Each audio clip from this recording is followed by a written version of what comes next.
ए press release रे आपण देखिबे जे कुहागला motive of crime होउची कोन ना विक्रम पन्ना गर पर्सनल चिंटू दास गर पर्सनल फाइनेंशियल आउ पॉलिटिकल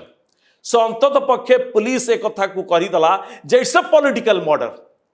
आगो को निर्वाचन सीजन एबे चालीची नुआपड़ा को नहीं की सो एबे प्रेस रिलीज को देखिबे विक्रम पंडा को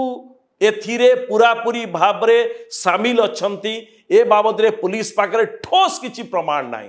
किंतु विक्रम पंडा का नारे अनेक किछि विक्रम पंडा थाई पारंती विक्रम पंडा कर संपृक्ति थाई पारे we are not giving clean chit to Vikram Panda जो जो दर्शन टे रही आईन शास्त्र रे जे 100 दोषी बरंग दंड पांतु